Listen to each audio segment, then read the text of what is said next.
À quel moment vous engagez cette réforme constitutionnelle ? Je l'engage le plus rapidement possible parce que je vais la mettre en œuvre. Je vais la mettre en œuvre par référendum. Dans cette révision constitutionnelle, je vais intégrer la priorité nationale. Je vais intégrer la priorité nationale pour que les Français puissent être prioritaires pour les logements sociaux, parce que ça n'est pas le cas aujourd'hui. Je pense que c'est juste qu'il le soit.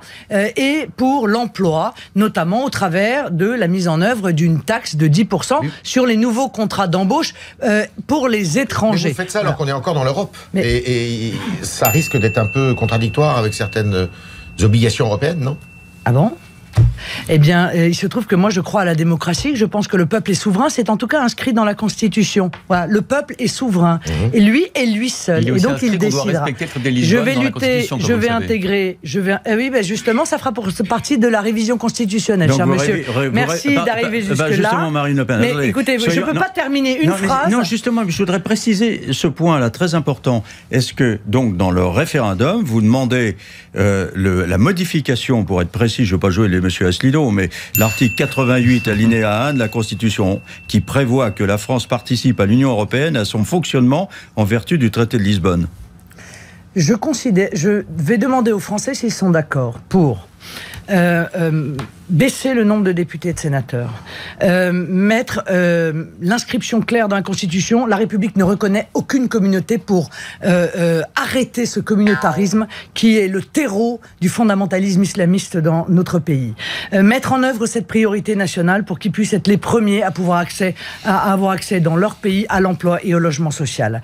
Je vais intégrer la défense et la promotion du patrimoine historique et culturel. Ça sera un QCM, pour éviter... le référendum, où il n'y aura qu'une seule question? Non, c'est pas un QCM, c'est une révision constitutionnelle, c'est oui ou non.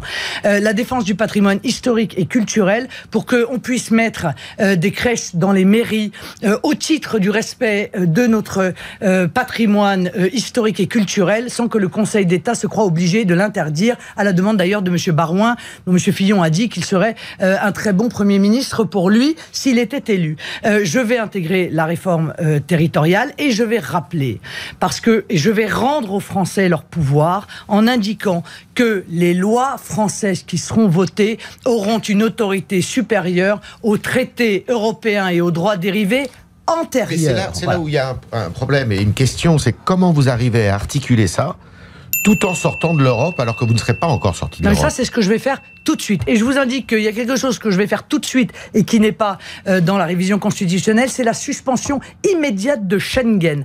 Vraiment, vous sortez tout de suite de l'Europe. Donc vous n'avez pas voté la réforme récemment d'ailleurs. Hein. Non monsieur, je vais suspendre parce que je considère que la France est en situation de grand danger, que ceci est d'ailleurs prévu par les textes européens, mais véritablement, je ne vais pas uniquement signer un papier, je vais à nouveau protéger et contrôler nos frontières pour savoir qui entre sur notre territoire et qui se maintient alors qu'il ne devrait pas le faire sur notre territoire. Voilà, ça... Et Marine Le Pen, de facto, on sort de l'Europe avec ce référendum, ne serait-ce que parce qu'on annule, comme le disait Olivier, l'article 88, donc de facto on est en dehors de l'Europe. Après, on peut continuer à négocier. Non, je ne le crois pas. On rend juste aux Français, encore une fois, le pouvoir. On rend à ses représentants le pouvoir. Avec une participation à l'Europe telle qu'elle est aujourd'hui. Mais par exemple, dans cette, hélas, même après cette révision constitutionnelle, on ne pourra toujours pas faire de patriotisme économique. C'est-à-dire donner un avantage à nos entreprises françaises dans la commande publique. On ne pourra pas encore faire de protectionnisme intelligent. C'est-à-dire éviter la concurrence internationale déloyale vécue par nos agriculteurs ou par nos industriels. Vous voyez, ça, ce sera encore interdit. Et ça va faire l'objet d'une négociation. Mais dites-moi, je suis pas la seule à vouloir négocier avec l'Union européenne. Je me suis rendu compte, là, lors du débat, que tout le monde voulait négocier. Même M. Fillon, Non, attendez, laissez-moi terminer. Même M. Fillon, même M. Mélenchon. Alors, quelle est la différence entre moi et les autres?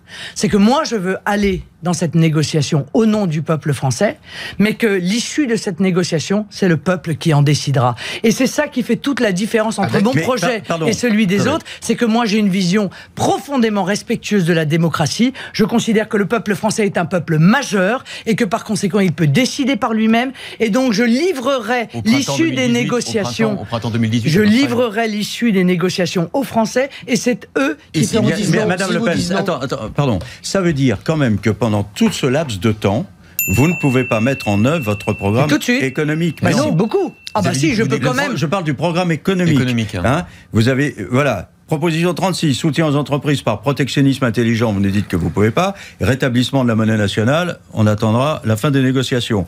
Instaurer le patriotisme économique, proposition 37, en se libérant des contraintes européennes, on attendra la fin de la négociation, je suppose. Proposition 43, fin des mauvaises dépenses publiques liées à l'Union européenne, on attendra, je pense, la fin de la négociation. 59, proposition 59, contribution sociale sur les importations de 3% pour financer le pouvoir d'achat des bas revenus. Mais merci, monsieur Mazerolle. On attend la fin des négociations. Mazerolle, mais merci. Pendant 8 mois, il ne se passe rien. Merci de votre contribution à ma campagne. Lu votre programme. Car en lisant cela, et en disant... je peux en placer une ? Bien sûr. Merci beaucoup. Et en disant cela, eh bien, vous faites la liste de tout ce qui est interdit par l'Union européenne. Merci beaucoup. Merci beaucoup de rappeler que ceux qui précisément font ces promesses-là dans les autres camps politiques mentent lorsqu'ils disent qu'ils peuvent mettre ça en œuvre alors que nous sommes enfermés dans l'Union européenne. Donc merci beaucoup de faire cette liste. C'est la raison. Il ne se passe rien. Si, il va se passer qu'on va arrêter l'immigration déjà. Ça va se passer tout de suite. Il va se passer qu'on va commencer à lutter contre le fondamentalisme islamiste, qu'on va faire la liste des associations, qu'on va faire la liste des associations qui aujourd'hui mènent un combat terroriste contre la France pour pouvoir appliquer l'article 411.3. Ça, on va pouvoir le faire tout de suite. On va pouvoir baisser les charges sur les TPE-PME. Ça, on va pouvoir le faire tout de suite, plutôt que de le faire comme les socialistes l'ont mis en œuvre au bénéfice des grands groupes. Ça, on va pouvoir le faire tout de suite. Supprimer totalement les charges sur l'embauche la première embauche d'un jeune de moins de 21 ans. Ça, on va pouvoir le faire tout de suite. Mettre en œuvre l'augmentation de 25% des logements pour les moins de 27 ans. Ça, on va pouvoir le faire tout de suite. Augmenter l'allocation adulte handicapé. Augmenter le minimum vieillesse. Ça, on va pouvoir le faire tout de suite. Il y a beaucoup de choses en 6 mois qu'on va pouvoir faire tout de suite. Ça, je vous l'assure. Mais merci d'admettre que ceux qui font ces promesses-là et qui nous disent qu'il faut rester dans l'Union européenne sont des menteurs. Pourquoi vous voulez sortir de l'Europe puisque vous pouvez le faire tout de suite ? Non mais c'est un gag. Il vient. Mais précisément pour toutes les raisons qu'a exposé M. Mazerolle tout à l'heure. Vous reconnaissez que vous ne pouvez pas le faire comme ça. Il faut que vous sortiez de l'Europe. Mais vous étiez où dans les 3 dernières minutes là ? J'étais avec vous. Vous étiez avec nous ? J'étais avec vous. D'accord. Vous avez donc suivi la conversation.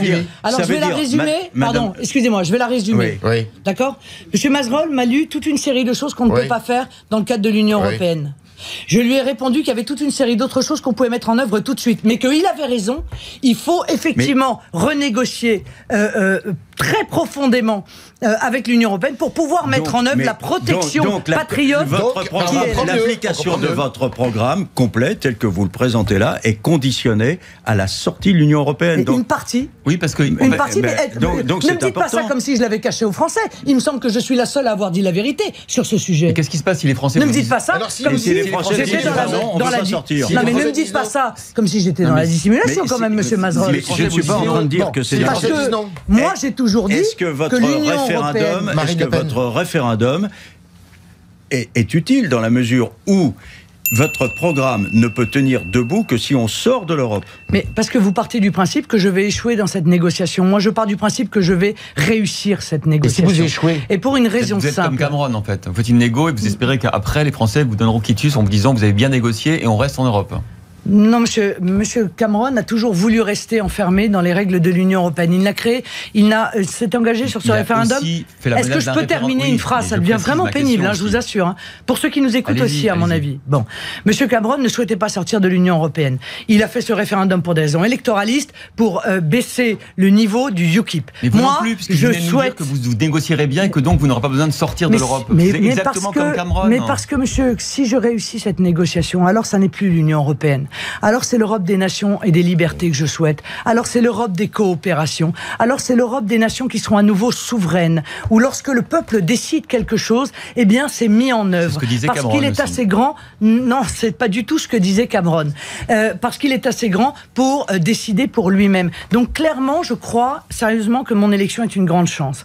Parce que beaucoup de pays souffrent considérablement des promesses qui n'ont pas été tenues par l'Union européenne, il faut le dire. Mais ils se sentent trop faibles, trop petits. outils pour pouvoir faire le bras de fer avec l'Union européenne. La France est un pays puissant. Et lorsque j'aurai été élu et que j'engagerai cette négociation, beaucoup de pays viendront avec moi à la table des négociations pour dire nous non plus, ça ne nous va pas. Nous non plus, la manière dont fonctionne l'euro nous étouffe notre économie. Nous non plus, on ne veut plus avoir les frontières ouvertes et accueillir des centaines de milliers, peut-être même des millions de migrants tels que l'a décidé Madame Merkel. Nous non plus, on ne veut pas que l'Union européenne vienne décider pour nous qu'on doit abandonner notre culture ou abandonner notre identité. Vous voyez, et donc nous serons un pack de nations qui viendront défendre les intérêts de nos peuples. C'est pour ça que je crois très fondamentalement que ça va réussir. Si d'aventure, vous ne réussissez pas, vous avez dit référendum, vous le perdez, on ne sait jamais. Vous quittez le pouvoir ?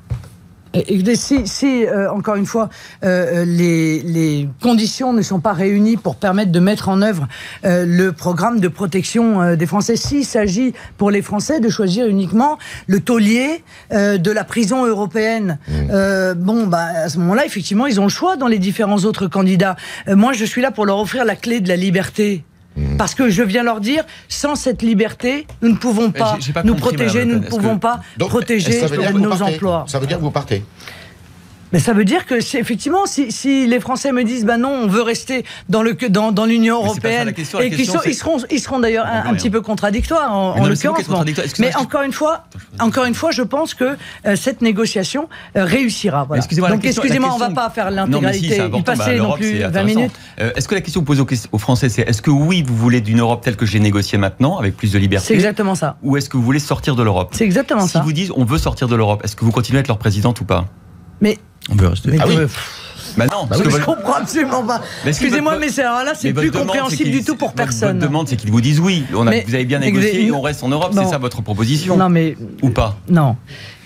J'aurais fait une négociation. Je livrerai cette négociation aux Français. Je leur dirai voilà, cette nouvelle Europe que vous avez espérée, parce que vous voulez moins d'Europe et plus de France depuis des années que personne ne vous entend, parce que vous avez été trahis au moment du référendum de 2005. Vous aviez dit non et vos dirigeants politiques de droite comme de gauche ont dit oui. J'ai négocié cette nouvelle Europe. Je vous la livre.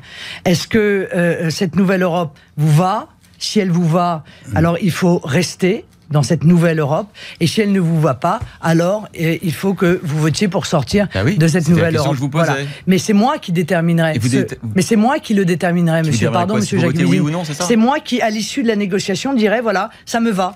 Donc nous pouvons rester, et je vous conseille de rester. Et je vous conseille de rester. Ou ça ne me va comme pas. Ils l'ont dit à Cameron. J'ai déjà répondu 3 fois à cette question dans les 5 dernières minutes. Vous voulez que je vous dise une chose ? Vous vous écoutez tellement parler qu'en réalité, vous n'écoutez pas les réponses des gens que vous interrogez. Ça pose vraiment un souci. Je crois que les Français qui nous écoutent n'ont pas compris ce que vous vouliez dire. Je ne vois pas comment ils peuvent comprendre. Ce que veut dire Christophe, c'est que le cas échéant, les Français pourraient trouver que vous n'êtes pas suffisamment radical à l'égard de l'Europe. Voilà. Et qui préféraient sortir complètement de l'Europe comme les Anglais l'ont fait. Ils seraient encore plus... encore plus radical que vous. Très bien, mais tout ça fera l'objet d'un beau débat. Très bien. Bon, alors...